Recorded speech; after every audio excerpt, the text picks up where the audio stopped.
Bom, o que a gente vai fazer agora, uma questãozinha muito interessante de análise, né? Combinatória. A Cecília aqui também, deixa eu falar aqui sobre... Passa para Jonathan. Jonathan, passar para cá. A Cecília aí no Estamos caso, lá. né? Cecília Solano também está assistindo a gente aqui pelo Facebook, tá certo? Uma das coisas que o pessoal do Overdose principalmente me cobrou muito era fazer um aulão, né, sobre jogos, que eu falo muito que em questão de probabilidade de análise combinatória, isso cai muito, questão sobre dominó, sobre xadrez, sobre baralho, né, sobre sudoku, ou é sudoku, não sei o nome daquele jogo lá, mas enfim, tangram, dominó, eu não cheguei ainda a realizar, isso é uma coisa que eu ainda pretendo fazer um aulão com umas, sei lá, umas 20 questões, 30 questões só sobre jogos envolvendo muita coisa, gamão também. O pessoal falou, o pessoal que joga aliado, pode ser também sobre aliado. Não se esqueça que a UFRN e muito o Enem, na verdade, eles cobram muito essa questão do conhecimento de mundo. Eu sempre, quando estou ensinando probabilidade, uma das coisas que eu faço é aquela questãozinha de War, na verdade, sobre dados, os dados vermelhos e os dados amarelos. Então tomem cuidado com esse tipo de questão, que isso é uma questão mais voltada para o pessoal, para conhecimento de mundo, tá certo? Vou fazer uma questãozinha agora de análise combinatória, que envolve xadrez. Claro, a questão ela diz algumas regras sobre o xadrez, mas professor, se eu não souber, rapaz, se você não souber jogar xadrez, você vai ter uma desvantagem sobre o seu adversário, né? No caso, infelizmente, você vai ter que assimilar a questão, um cara que já sabe não, ele faz com certa facilidade e acabou-se. Então, vamos lá, passa para cá bem rapidinho pra gente dar uma olhadinha aqui, isso, vamos lá, beleza? Olha só, o que é que acontece? No jogo de xadrez, a primeira jogada de cada um dos jogadores só pode ser executada por quem, rapaz? Eu acho isso muito legal. Só pode ser executada por um dos seus 8 peões ou por um dos seus 2 cavalos. Ou seja, assim que você vai começar a jogar o xadrez, você tem 8 peões. Né? Quem joga xadrez sabe isso aqui tranquilamente. Então, no caso aí, são 8 peões que estão na frente, então são as peças que estão atrás. As peças que estão atrás, infelizmente, elas não podem estar pulando. Que no caso seria o bispo, a torre, o rei e a rainha. Ou a dama e a rainha, como vocês queiram chamar. Pessoal, e o cavalo? O cavalo pode. Inclusive, o cavalo é a única pedra, como vocês queiram chamar aqui, né? Não pode pular. Então dá uma olhadinha aqui, preste atenção, olha que bonito. Então no jogo de xadrez, o que é que está acontecendo, né? A primeira jogada de cada um dos seus jogadores só pode ser executada com um dos seus 8 peões ou um dos seus cavalos. Sendo que cada uma dessas peças tem 2 maneiras distintas de fazer o seu primeiro movimento, verdade. Quando o peão, essa é a regra do xadrez, quando o peão passa para cá, quando o peão vai sair, primeira jogada do peão, ou ele anda duas casas para frente, ou uma casa só, fica a escolha do jogador, mas ele pode andar uma casa ou 2, ok? E no caso do cavalo, para quem sabe, o cavalo ele anda em L, né? Ele faz, professor, ele anda, ou ele vai fazer, vou fazer um movimento aqui no ar, mas tudo bem, ou ele anda para cá, quando ele vai, primeira jogada, ou ele faz assim, ou ele vem para cá, ou seja, o peão, né? O peão ele pode andar uma ou 2 casas e o cavalo como anda em L, ou para a esquerda, sei lá, para um lado ou para o outro, esquerda ou direita. E aí vai, tá certo? Mas então, no caso, você tem os 8 peões, mais os 2 cavalos, não é verdade? Volta para cá para terminar de ler aqui a questão. No começo do jogo, cada peão e cada cavalo ocupa posições distintas, verdade? Não pode ficar uma peça em cima da outra, ok. O total de posições distintas que pode se formar após o primeiro lance, ou seja, a saída de um jogador e a resposta do outro é de quanto? Rapaz, se você aqui souber, um pouquinho de xadrez, você mata isso aqui fácil, ok? Beleza? Então preste atenção, olha que legal. Meu amigo aqui, Leonardo, passar aqui bem rapidinho antes que a gente comece a fazer a questão. Meu amigo Leonardo Fabrício que está repetindo aqui a minha frase aqui. Léo, que foi meu aluno, hoje ele na verdade, estudante mestrado de física, já está bem no doutorado. Eu acho que ele está aqui repetindo aqui a minha frase aqui, que eu sou do metal. Eduardo, você sabe que eu sou. Então vamos lá, pessoal, vamos para a questão. Primeiro deixa eu logo colocar aqui tabuleirozinho de xadrez. Olha que legal, facilitar o entendimento da questão. Para quem joga xadrez, acho isso fantástico. Tá aqui, tabuleiro de xadrez, bonitinho. Pessoal, eu vou aqui rapidamente falar que as peças estão aqui. Senhores, para quem está vendo aqui, ó, torrezinha, cavalinho, bispinho, inclusive é um bispo da Casa Branca. Aqui no caso, é o quê? Diga aí, Jonaldo. A rainha é o rei. Não tô vendo direito não, que eu tô sem óculos. Rapaz, peraí, deixa eu ajeitar aqui, que saiu o bico. Aqui, ó, rainha, sim, rei, volta, bispo da Casa Preta, cavalo esse e aí torre. É a torre, pronto. É torre, essa aqui é a torre. Olha e ó, os 8 peões da frente. Olha como essa questão é muito bem elaborada, muito bem feita. quando você vai começar, quando você vai jogar, ou você sai com um desses 8 peões, tá aqui, ó. Ou sai com 18 peões, ou você sai com esse cavalo ou com esse. O resto, as peças aí estão o quê? Presas. Você não pode estar mexendo, ok? Belezinha? Pois bem, olha só o que é que vai acontecer. Bom, você tem 8 peões. Cadê a setinha? Esses 8 peões, eles podem fazer quantas jogadas? Cada um pode fazer 2 jogadas, são 8 peões, ou seja, 8 peões, 2 jogadas, 16 jogadas. E os cavalos podem fazer também cada uma 2, ou seja, na verdade você pode movimentar 10 peças, 8 peões, 2 cavalos, cada um com quantas jogadas? Com 2 jogadas, ou seja, você vai ter na verdade, para quem está saindo, sinceramente agora eu não me recordo, porque tem uma regrinha que sempre uma das peças, ou as brancas ou as pretas, elas sempre começam, não lembro agora qual é, mas tudo bem. Independente de qual seja a cor que vai começar, seja lá o que começar, ela tem quantas possibilidades de jogada, Ronaldo? 20, né? A resposta do outro, 20 jogadas também. Pessoal, bem rapidinho, olha como essa questão é interessante. Agora, se você sabe jogar xadrez e sabe análise combinatória, você detona ela. Como o primeiro jogador pode fazer 20 jogadas diferentes e o segundo também pode fazer 20 jogadas diferentes pelo princípio fundamental da contagem, ou seja, é como ele falou, olha que coisa bonita. É a jogada do primeiro jogador e a resposta do segundo. Pessoal, quando você fala a jogada, passa aqui para cá para eu falar aqui bem rapidinho para vocês. Quando você fala a jogada do primeiro e a resposta do segundo, pessoal, conectivo E, não é ou. Não é a jogada da primeira ou, não é a jogada do primeiro ou a resposta do segundo. Como o jornal daqui já está dizendo, é claro. Se você for falar essa frase, bota aqui para o jogo aqui para a gente fazer o debate, não é, jornal? Se você for fazer... Não. Eu queria aparecer o e jornal, os dois juntos, assim. Oi, alô? Assim. Alô, cadê o menino? Não, peraí que ele tá ali, tá com um probleminha técnico. Continue. Vou continuar. Queria que o jornal aparecesse para embelezar mais aqui a noite, mas tudo bem. Então, de novo, como eu estava falando, quer botar a cabeça no meu ombro? Não, melhor não. Então, de novo, o esquema, como eu estava falando, é como você lê o que está acontecendo, né? Você quer a resposta, né? Quer a jogada do primeiro jogador e a resposta do segundo. Conectivo é E. O conectivo E não é soma, é o quê? Multiplicação. Você usa na parte de conjuntos, na parte de probabilidade, você se estende isso para a partezinha lá de genética e assim vai, tá certo? Então, de novo, você tem 20 jogadas para o primeiro jogador e 20 jogadas para a resposta no caso do segundo. Então, ó, dá uma olhadinha aqui, coisa fácil, 20 vezes 20, 400, pronto, passando aqui, 20 vezes 20, no caso você vai ter, no caso, 400 jogadas, ok? Tranquilo. Bom, a alternativa aí correta, sem muita bronca, ele fala aí que a alternativa é Johnny Boy, passar aqui a questãozinha para você, que eu acho que agora é uma questãozinha de probabilidade, se eu não me engano, né? Exatamente. Vamos lá, Ronaldo, com você. Mas antes da Quer falar do I do ou também? Não, tá tranquilo. O que você falou muito bem, né? O que o vestibulando tem que prestar atenção é justamente no conectivo, né? Ou é o quê? É a opção é união, né? Como se diz, quando ele pergunta uma coisa ou outra, ele quer a união dos eventos, né? E o I não, o I é interseção, tem que acontecer as duas coisas ao mesmo tempo, tem que acontecer isso e aquilo também, né? Então, vamos embora, Jonathan, para a questãozinha? Valeu. Um casal planeja ter 3 filhos. Quem será esse casal? Volta aqui, Jonathan, de novo, porque vou explicar para você, cara. É uma temática, né? Essas questões, essas questões, quem elaborou? O professor Gibran, tá certo?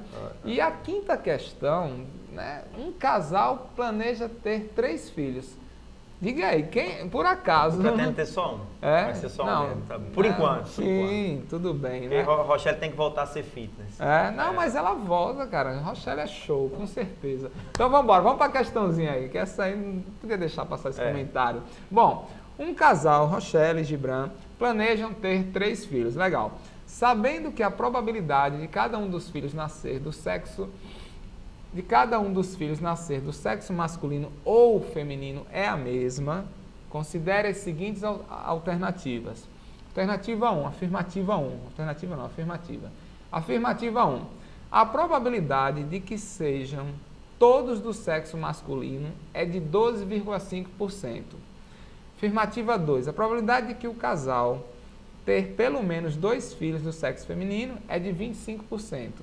A probabilidade de que os dois primeiros filhos sejam de sexos diferentes é 50%, e a probabilidade de o segundo filho ser do sexo masculino é de 25%.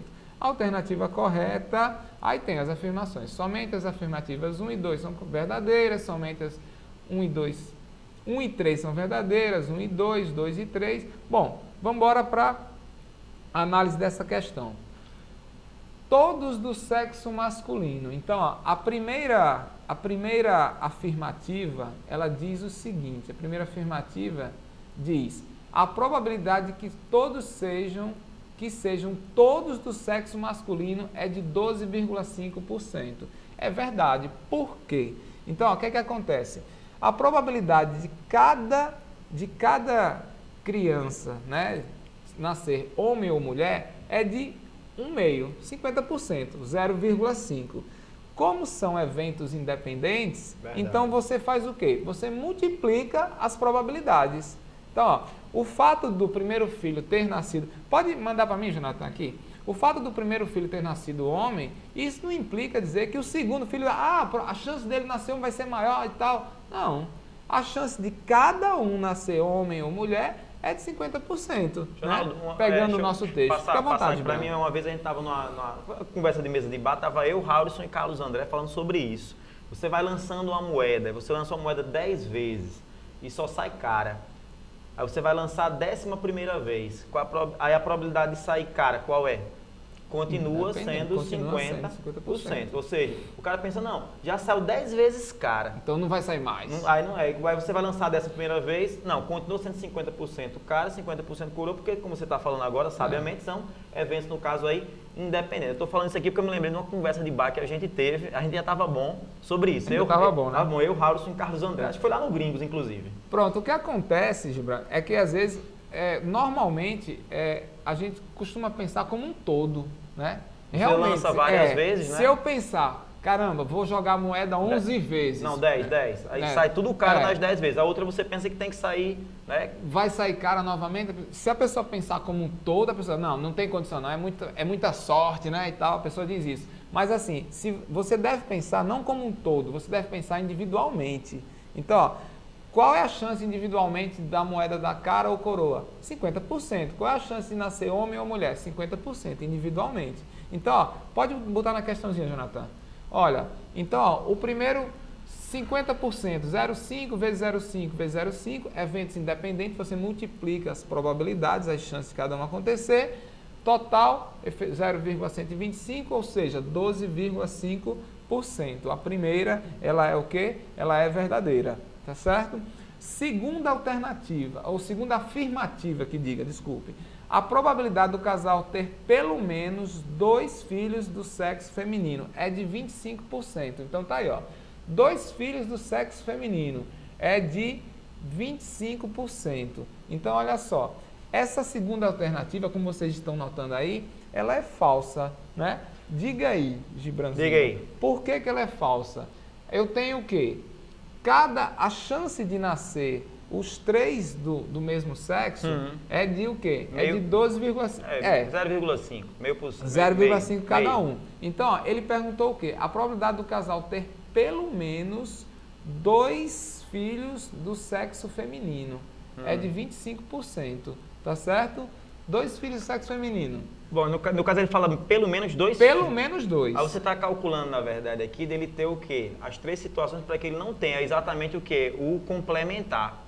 Exatamente o complementar, de não ter. Porque 2 filhos do sexo feminino. Como ele quer 2 filhos do sexo feminino, calcule logo o quê? O complementar, que é o que ele não quer, que fica mais interessante, fica até mais fácil de você, no caso aí, resolver essa situação. Que em questão de probabilidade de análise combinatória, muito mais, às vezes é melhor você calcular o que você não quer, né, para depois aí você tira do 100% e calcula o quê? O que quer. Deixa eu passar aqui bem rapidinho.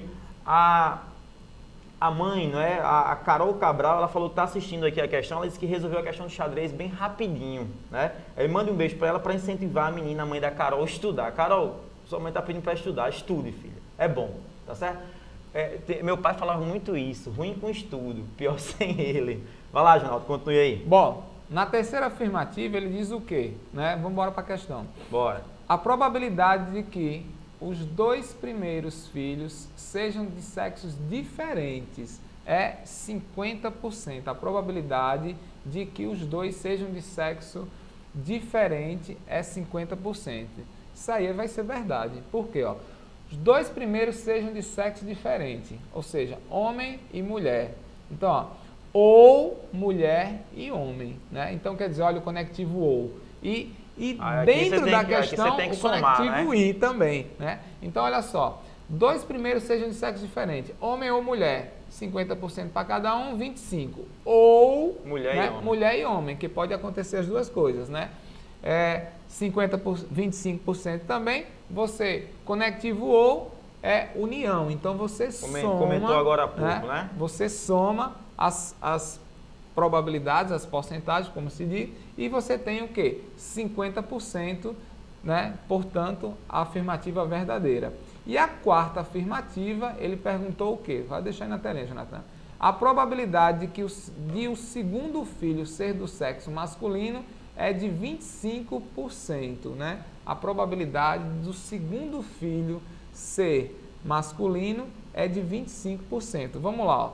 Tá aí, ó. Note que tanto o primeiro, né? Tanto faz o primeiro e o terceiro filho, o que interessa pra gente é o segundo. Ele está perguntando o quê?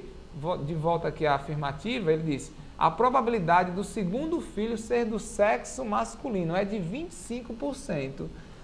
Não interessa o primeiro nem o terceiro. Que muita gente, às vezes, numa alternativa dessa, passa aqui para mim, muita gente, a alternativa não fala sobre o primeiro e o terceiro, mas aí o cara vai em cima delas. Ele não está se importando, ele não comenta nada, você exclua, faça de conta que não existe nem o primeiro nem o segundo filho e só dê importância... Nem o primeiro nem o terceiro.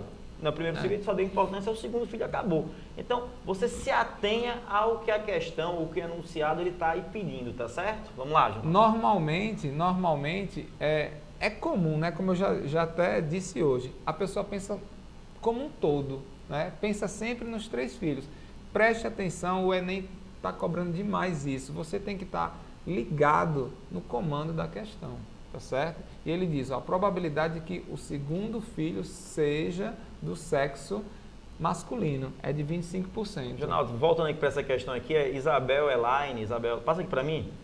Isabel Elaine aqui, ela tá pedindo para mandar um abraço para ela, tá falando que até que meu semblante mudou depois que eu descobri que você, papai, tá dizendo aí que você é o papai. Ah, Isabel. Isabel, papai da turma de humanas, né? Papai, você, do Overdose, você é o papai do ano. Obrigado, Isabel, valeu. Terminei a questão, Ronaldo. Vamos lá. Então, ó, pode botar na questãozinha, o pessoal já deu uma sacada, mas só para reforçar. Então, ó, queremos que o segundo filho seja do sexo masculino. 50%, como a gente já comentou, né? Portanto, a alternativa correta é a letra A. Lembrando que, comigo aqui, Jonathan, Gibran, no início da aula, ele já comentou isso, então o pessoal que de repente chegou agora, né, do meio para o final, essa listinha, ela tá no Face, né? Eu coloquei, na verdade, no Twitter e coloquei no Face. Né? Tá lá na minha timeline e nas minhas últimas postagens no Twitter. Mas, caso alguém queira, pelo Face ou pelo Twitter, manda um e-mail que depois eu passo para vocês a lista com as questões, tá certo? Beleza? Questãozinha pronta? Vamos lá, pode passar então, para lá. Deixa eu ler aqui bem rapidinho, falta pouco tempo, né? Ele fala o seguinte, olha como essa questão é muito interessante. Um método utilizado pelos gregos para medir o raio da Terra consistia em observar a linha do horizonte. Medir o ângulo θ que tinha OH fazia com, né, a vertical OA e medir OA conforme as figuras 1 e 2. Fazendo desse raciocínio, né, como o θ vale 80 graus e OA 100 metros, e considerando que o 180 graus é aproximadamente 0,894, posso concluir que o raio da Terra vale aproximadamente quanto? Primeiro deixa eu passar isso aqui para você, olha como é legal. Tem essa torre aqui, olha, diz que essa torre aqui, ela media quantos metros? 100 metros, não é verdade? E esse ângulo aqui, eles conseguiam medir, né, esse ângulo que é com o raio aí da Terra, era de 80 graus, né? Então, a Terra era mais ou menos, olha, fazendo aqui a figura aqui, né? A torre 100 metros de altura, o ângulo 80 graus. Como é que esses caras, né? Como é que esses gregos faziam isso, eu não sei, mas eles conseguiam, né? Com aproximação tinha um certo erro, não é verdade? Mas hoje em dia tudo bem. Aqui, raio da Terra e raio da Terra. Eles também sabiam do conhecimento deles, que era uma galerinha muito sábia naquela época, para os recursos, né? eles sabiam que o seno de 80 graus era de 0,894. Rapaz, ali era o pensamento da humanidade, não é? Pois bem, aí vamos lá. O que é que ele quer, na verdade? Saber aproximadamente, claro, com um pequeno erro, o raio da Terra. Vamos passar aqui. Olhando para essa figura, a gente primeiro tem um triângulo retângulo, inclusive facilmente de perceber que aqui em H é exatamente o ângulo de quantos graus? De 90 graus, porque é exatamente quando ele tangencia ali, né, bem bonitinho, ó, a questão do horizonte, tá ok? Mas vamos lá, passando aqui. Coletando os dados da figura, né, da figura dessa que chama de figura 2, né, na prova aí, que é a questão dentro do vestibular, tem esse que. Aí vamos lá. Aí no caso, O, né, deixa eu colocar aqui, ó, O, C, que seria exatamente 100 mais o raio. Aí aqui, H mais C é o raio, não é verdade, que é o raio da Terra. Aí, por sua vez, não é verdade, pelo triângulo, né, que é o triângulo grandão, o OCH, tá aqui o triângulo grandão, o OCH, tem-se que. Bom, o que você vai ter aqui é o seno desse ângulo, não é o seno não, desculpa, na verdade é o seno, né? O seno mesmo, exato. Tá aqui o ângulozinho θ, cateto oposto e hipotenusa, né? Então, ó, seno de 80 graus, R, que é o raio da Terra, sobre quem? O R mais esse 100. Na verdade, esse seno é muito pouco em relação ao raio, mas você tem que colocar. Então, você vai ter aqui no caso, ó, e claro, não vamos esquecer, o seno de 80 graus, 0,894, que era uma informação que os gregos, já naquela época, sabiamente já tinham, não é verdade? O que é que você vai fazer? Olha só para essa partezinha aqui, esqueça a questão do seno de 80, que já substituiu por 0,894, 100 mais R, passa para o outro lado, tá aqui bonitinho, ó. Você vai ter 100 multiplicado, deixa eu até colocar aqui, ó, cadê o, tá aqui, 100 multiplicado por 0,84 dá 98,4 e aqui você vai ter R multiplicado por esse valor aqui que é o 0,984. Me enrolo pra caramba com esses números quando eu vou falar. Bom, passa esse rapazinho para cá, você vai ter um R menos 0,984R, você vai encontrar aqui no caso, pronto, 0,016R. 984, aí você tem que dividir, né, por quanto? Por 0,016R, essa partezinha chatinha, né? 98,4 dividido por 0,016. Tem que fazer, o Enem gosta. Deixa eu passa aqui para cá bem rapidinho. O Enem adora essas contas que, sinceramente, eu acho que isso não avalia o conhecimento do aluno. Porque para mim, matemática, o que avalia é a questão do raciocínio. Mas esse número aqui é muito chato, muito complicado de se fazer, mas o Enem gosta dessas contas chatas. Fazer o quê? Mandar um e-mail, né, para nossa presidenta, não é? Para ver o que ela faz, né? Não gosto muito, mas fazer o quê? Vamos lá, passa para cá de novo. Então, o que é que a gente vai ter aqui? Quando você fizer essa divisão, vai ter que ter bíceps para fazer, né? Você vai ter aqui o raio, é aproximadamente 6.150, né? O raio da Terra, já sabiam que o raio da Terra tem aproximadamente 6.150 metros. Rapaz, eu acho que dessa vez a gente acabou bem rapidinho, a gente acabou no tempo. Deixa eu colocar aqui a alternativa letra C. Passa aqui para mim para a gente fazer umas considerações finais e eu passar aqui para o nosso âncora jornal. Quem quiser no Facebook, no Twitter, a lista, né? Essa lista com essas 6 questões estão disponibilizadas, tá certo? Vou passar para vocês aí, para quem quiser, tá ok? Jonaldo, sim, boa noite a vocês. Espero estar aqui novamente antes do vestibular, com aula de porcentagem. A gente vai ver aí o que é que faz. Jonaldo, muito obrigado aí pelo convite. Estamos sempre aí atentos. Passar aqui para o nosso amigo Jonaldo. Boa noite, pessoal. Que já tá estourado o tempo. Só consideração rápida. Toda reta tangente a uma circunferência é sempre, como o Gibran falou, perpendicular ao raio. E o treinamento para o Enem faz parte também desse treinamento operações com números decimais. Não deixe isso de lado. Treine tudo. Se você quer passar no Enem, no vestibular, operações com números decimais. Vez por outra tá pintando uma questãozinha como essa, tá?